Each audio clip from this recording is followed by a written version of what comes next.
విధంగా చేయాలి అనేటువంటి ఉపనిషత్తులు మనకు చెప్తున్నాయి. తస్యైవం విదుషో యజ్ఞస్యాత్మ. యజం ఒక మనిషికి యజ్ఞం అనేటువంటిది తన దేహం, యజమానుడు అవుతున్నాడు తాను. శ్రద్ధాపత్ని తన యొక్క శ్రద్ధ మొత్తం కూడా భార్య.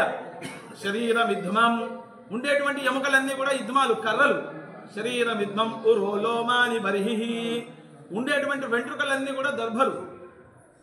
వేద శిఖ అందుకని ప్రతి వాడికి శిఖ ఉండాలి. శిఖ వేద సమానమైనటువంటిది. వేద శిఖ హృదయం యూప. ఒక యాగం చేయాలి అంటే ఒక యూప స్తంభం కావాలి, అది హృదయం అవుతుంది. హృదయం యూప కామ ఆజ్యం వాడి యొక్క కోరికలన్నీ కూడా నెయ్యి అవుతున్నాయి. మన్యు పశువు వాడి కోపము అక్కడ పశువు అవుతుంది. అందుకని కోపాన్ని ఎప్పుడు సంహరిస్తూ ఉండాలి. మన్యు పశువు తపోగ్ని తపస్సంతా కూడా అగ్ని.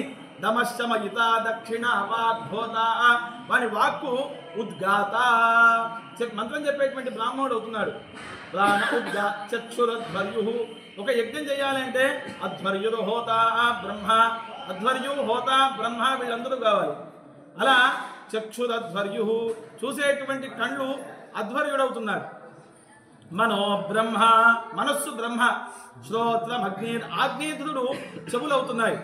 యావద్రియతే సా దీక్షా యదశ్నాతి తద్ధ విర్యత్ పిబతి తదస్య సోమపానై యద్రమతే వాడు తినేటువంటి తిండి హవిస్సు అవుతుంది, రమించడము సోమపానం అవుతుంది.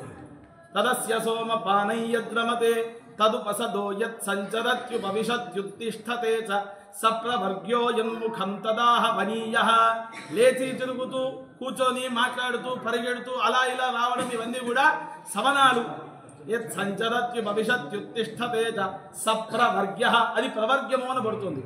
ప్రవర్గ్యము అనేటువంటిది మేక నెయ్యిలో, మేక నెయ్యిని ఆజ్యము అని అంటారు.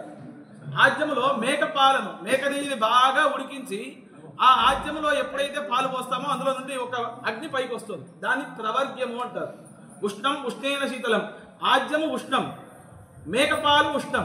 ఇవి రెండూ కలిసినప్పుడు దీని ద్వారా ఆవిరి పైకి పోయినప్పుడు అది శీతలమై మనకు వర్షం వస్తుంది. యజ్ఞాద్భవతి పర్జన్య అని అందుకని చెప్తున్నారు. ఈ విధముగా సా దీక్షా యదశ్నాతి తద్ధ విర్యత్ పిబతి తదస్య సోమపానై యద్రమతే తదుపసదో యత్ సంచరత్యుపవిశత్యుత్తిష్ఠతే చ సప్రవర్గ్యో యన్ముఖం తదాహ వనీయో యాహురాహుర్యదస్య విజ్ఞానం తజ్జుహోతి యత్ సాయం ప్రాతదత్తి తత్సమిధం యత్ ప్రాతర్ మధ్యంతి నగుం. 3 సంధ్యలు 3 సవనాలు. ప్రాతర్ మాధ్యానిక సంధ్యలు 3 కూడా 3 సవనాలు. సాయం చ తాని సవనాని ఏ అహోరాత్రే. అహస్సు అంటే పగలు, రాత్రి అంటే మనకు తెలిసింది. ఏ అహోరాత్రే ఈ విధంగా జరిగేటంతా కూడా దర్శపూర్ణమాసేష్టి అనేటువంటిది ఒకటి ఉండేది. ఇప్పుడు మనం చేసేవాళ్ళు తగ్గిపోయినారు. ఆ ఏ దర్శపూర్ణమాసౌ ఏ అర్ధమాసాశ్చ మాసాశ్చ ఇలా 4 పక్షాలు కలిస్తే ఒక చాతుర్మాస్యం. ఏ అర్ధమాసాశ్చ మాసాశ్చ తే చాతుర్మాస్యా నియర్త వస్తే ఒక ఋతువు కలిస్తే పశుబంధం. పశుబంధ యజ్ఞానికి సమానమైనటువంటి ఏ పశుబంధ సంవత్సరాశ్చ పరివత్సరాశ్చ ఇలా సంవత్సరాలు పరివత్సరాలు ఇదావత్సరాలు చేసుకుంటూ పోతే ఏతత్ సత్రం ఇది సత్రయాగము అని అనబడుతుంది. దీనికి అవభృతం ఎక్కడ?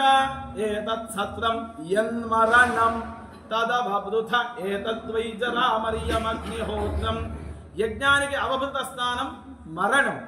ఇది సత్రయాగం యొక్క లక్షణం.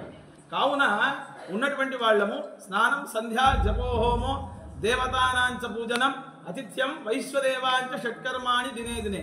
దీన్ని ఆచరించినటువంటి వాళ్ళందరూ కూడా ఒక సోమయాజితో సమానమైనటువంటి వాళ్ళే అని మనకు వేదం చెప్తున్నారు.